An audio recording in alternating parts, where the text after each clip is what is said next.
There we go. So I'm aware that I'm in between everybody and lunch, so I'll keep it short and sweet. Won't go into too much detail. Some of you may know who platform computing is, some of you may not. So a quick rundown on who we are and what we do.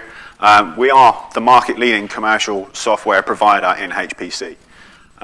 We have been in existence for 19 years now and supply mostly to the commercial segment. The reason for that is we are the most resilient, the most powerful, and the highest performing, the most scalable commercial scheduler available. That's borne out by the customers that use our product and swear by it as part of their day-to-day operation. But a lot of people say, well, what is it actually you do at Platform? And I was challenged to actually get it down into 4 words. So those 4 words are, we optimize shared infrastructure. So 2 key words there, optimize and shared. So the key things that Platform provides is the ability to take your entire HPC real estate, put it under one umbrella, and use our powerful policies and scheduling algorithms to assign and allocate resource on a priority basis, on a project basis, on a user basis, so that the right people get the right resources at the right time. That's quite a challenge. The bigger your systems get, the harder it is to actually show that you're delivering resource allocation effectively, that the right research, the right project is actually getting the right amount of resource to get that project delivered on time. Who uses us? As I mentioned before, we supply very much into the corporate space.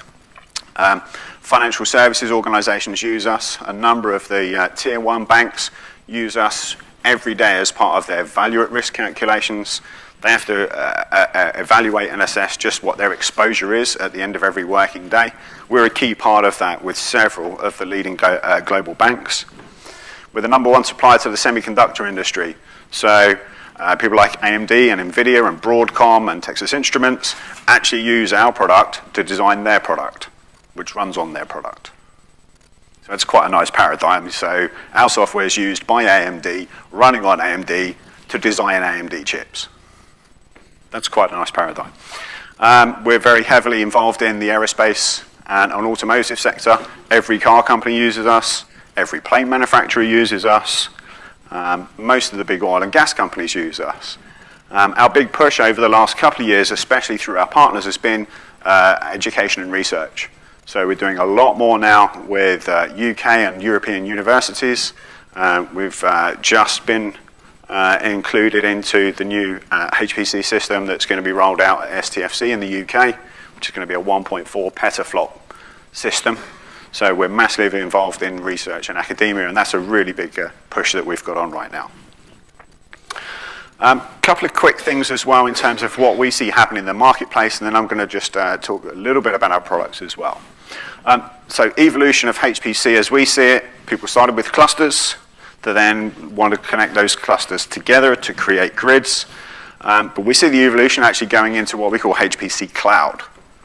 Much more dynamic allocation of HPC resources to users, potentially on a self-service basis. Wouldn't it be great to be able to go to a provider and actually get detailed HPC capability? What I mean by that is rather than somebody like Amazon saying, here's a bunch of machines, go figure out yourself how you're going to exploit that facility, actually someone saying, here are a bunch of HPC applications that you can use on a per-hour basis. Choose the number of cores you want, choose the application you want, choose whether you want high or low priority, submit your workload, it runs, and at the end of it, you get a bill. Very easy then to start carving up your resources and cross-charging and charging back various users, departments, groups within your organization. But actually think about how you can take it further and take it outside of your organization. So then you've got a whole piece around collaboration, potentially with a public sector organization wanting to work with local business.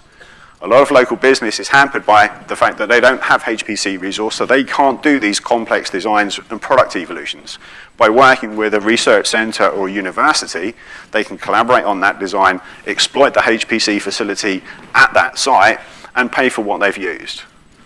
So we see HPC Cloud being a significant step forward in our software, and hopefully in what customers are then able to do with it. So as I mentioned before, self-service, everything done through a web portal, so a user really doesn't have to install any software locally. They should just be able to log on from a browser anywhere, choose an application, select their input files, submit their jobs, and off they go. Potentially even to the point where you could stand up an entire HPC infrastructure for a particular customer. He says, well, I don't just want to run an application. Can you give me an environment? Can you give me a master node and 32 compute nodes? I want to do everything within that ring-fenced environment. Maybe it's commercially confidential information. They don't want this traversing the same network as somebody else's compute.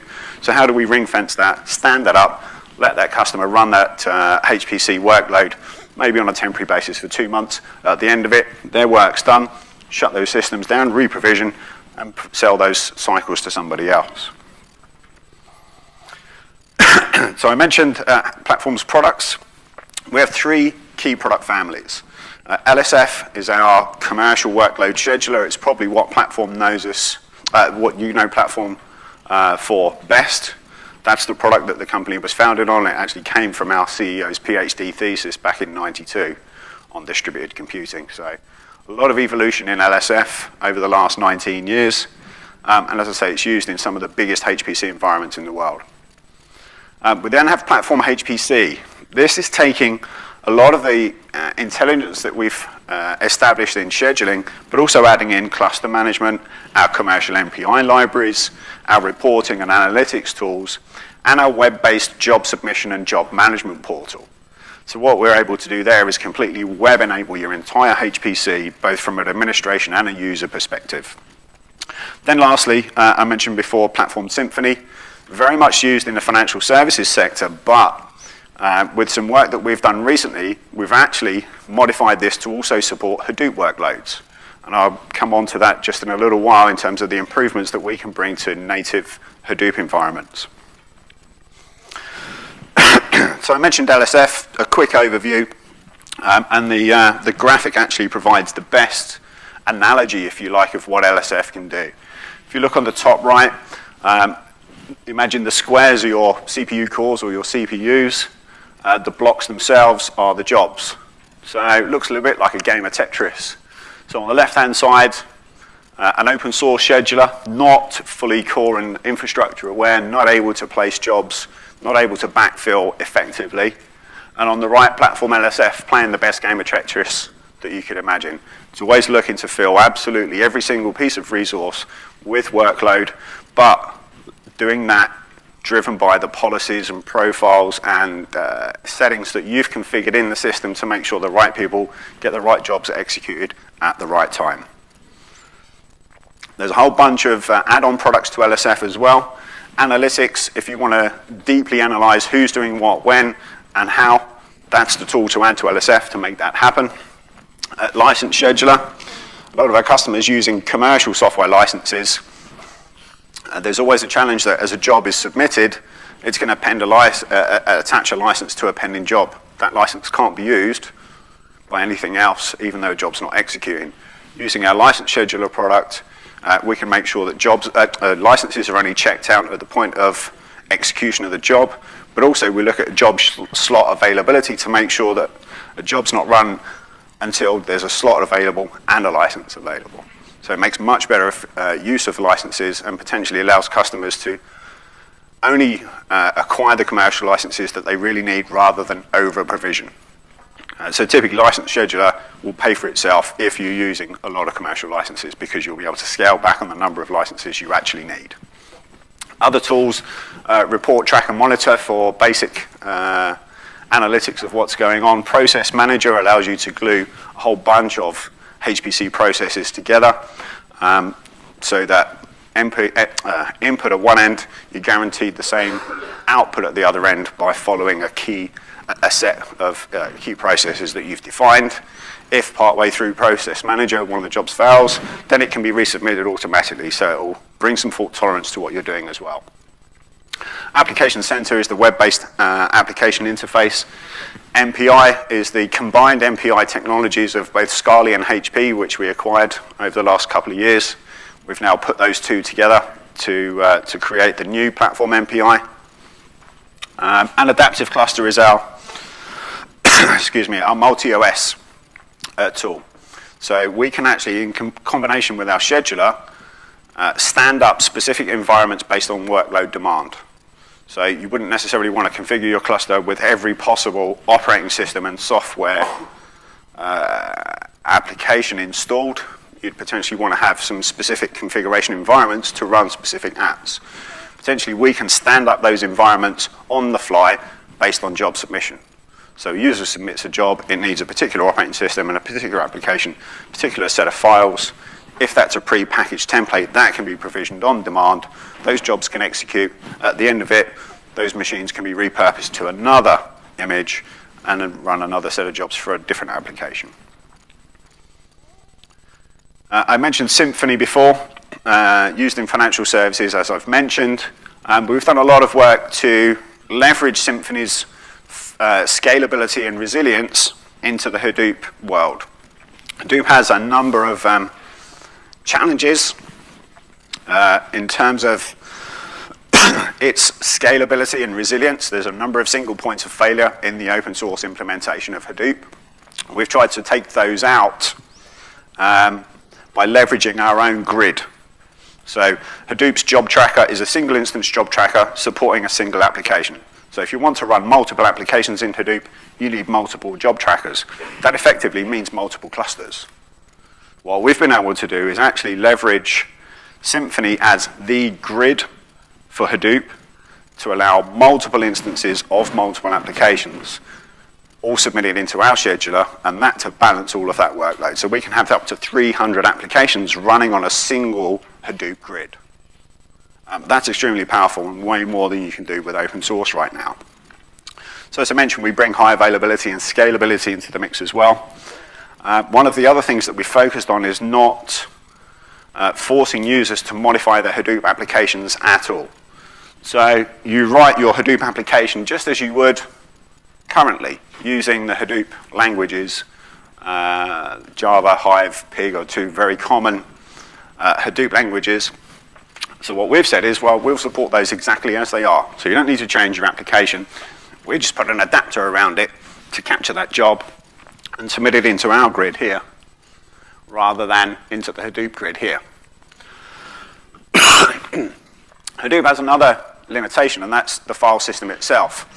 The file system is open source. It has a number of weaknesses. You can still run our grid with the Hadoop file system, but actually what we can also do is go and get data from other file systems. So you might have a GPFS system or a Lustre system.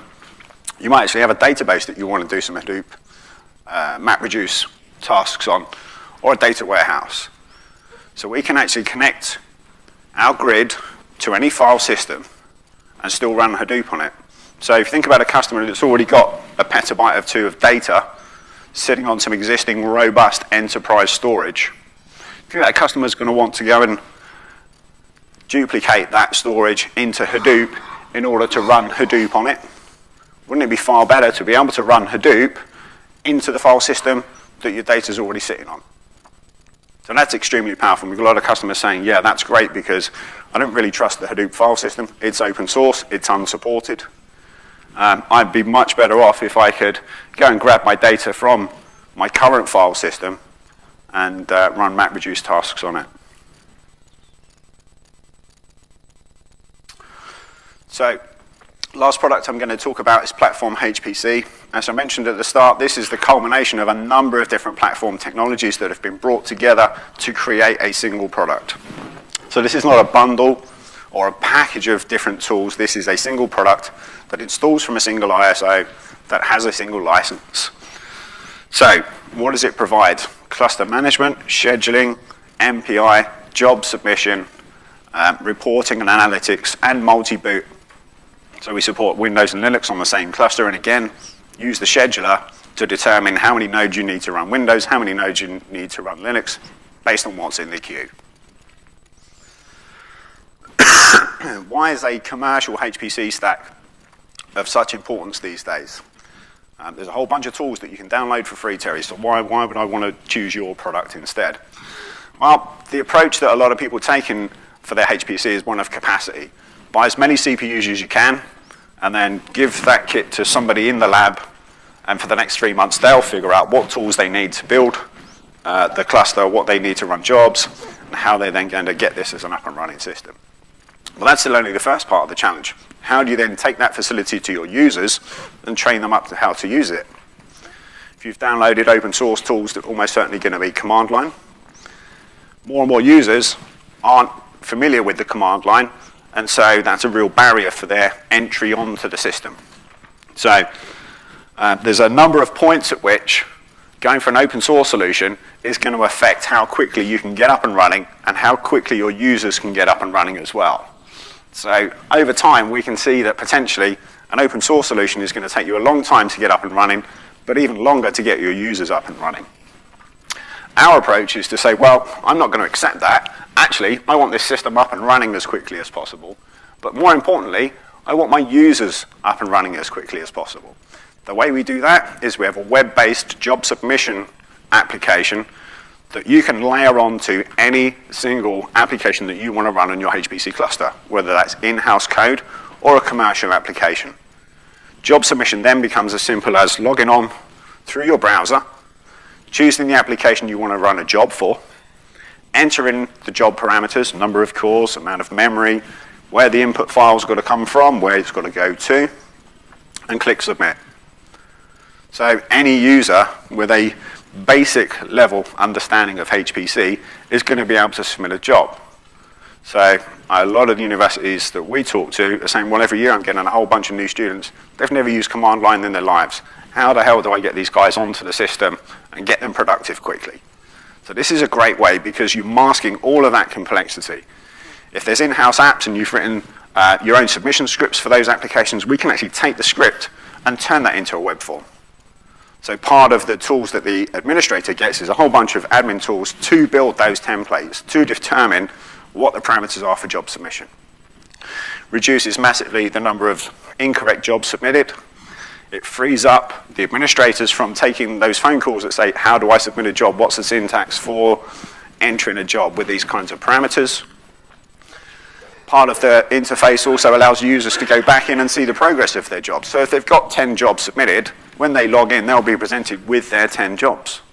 Not only that, they have individual control over those jobs. So they could pause and resume or suspend and resume jobs and actually prioritize their own jobs that they've submitted. So it could be that the last job that they submitted is the first one that they want executed. So they could go in, suspend all their other jobs so that their first job effectively in their screen is the first one executed. So it's giving power to the user to make those kinds of decisions without having to involve an administrator. Platform HPC sits right in the center of your HPC system. And a lot of work that we've done is on the integration between Platform HPC and all the other aspects of your system. So integration with the hardware itself, support for the leading operating systems, so Red Hat, SLES, CentOS, Microsoft. Our LSF product and MPI product, which is within Platform HPC, has support for QLogic InfiniBand through their performance scaled messaging and through their vFabrics technology. We have support for Mellanox Fabric Collectives Acceleration for MPI offload. We also integrate with UFM for implementing and leveraging the quality of service within Mellanox. We're fully Intel ICR. We work with and support NVIDIA GPUs both in terms of job placement and awareness. And as I mentioned before, we can integrate with any of your ISV applications, whether they're in-house code or a commercial code, to web enable that application. So take away the complexity, even of something that you've written in-house. And also integrate with your third-party storage. We're doing a lot of work with Intel to make sure that we are Intel Mic aware for job placement and job management as well. So what do we provide in terms of a commercial benefit to our customers? And again, try to come up with something that was quick and easy to remember, so it was 5 R's. It's a reference architecture, as I mentioned there. That's a reference architecture for your HPC with integration between all the different touch points. Rapid system deployment, because we have all the pre-packaging for InfiniBand, for GPUs, for servers, for storage. Very easy to build the system. rapid user and system productivity. Because of that web interface, your users are up and running extremely quickly.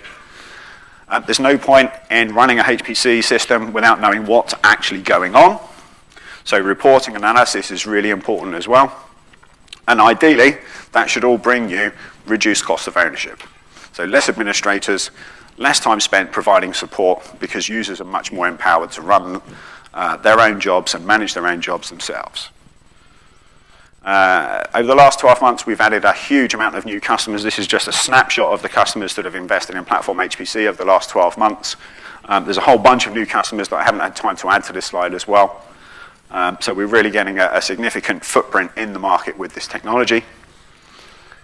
And being a commercial company, we are backed by our global support organization. So 24/7 follow-the-sun support, that's our standard. We don't do anything but 24/7 support. Who do we work with and who can you buy from? You can buy from everybody. We work with every hardware vendor. We work with just about every HPC integrator or reseller. And we work with most of the ISVs as well. So there are a number of different ways you can acquire our technology. Typically, if you've got a relationship with somebody already, then you can get platform from that person. Lastly, as was mentioned at the start, we have been acquired by IBM. No comments on the blue suit. Thank you. I've had enough of those. We're still getting questions from customers and partners saying, well, what's going to happen? Are we going to be only able to buy platform on IBM hardware? Of course not. 85% of our customers don't run on IBM right now. So it would be suicidal for us to say, well, that's it. In the future, you're only going to be able to buy this stuff to run on IBM. So we're going to continue to support x86, continue to work with all the other hardware vendors. Any existing customers, support agreements, license agreements will be honored, and they will be able to renew just as they have done previously. And partner agreements are the same. None of our partners are going to be forced with a whole new set of terms and conditions. Everything that we've got in place with those partners will roll forward as well. And lastly, commitment to products and roadmap. Absolutely, IBM is committed to maintain platforms, products, and roadmaps. So you'll still be able to buy in 2 or 3 years' time what you can buy from us today. Thank you. Any questions?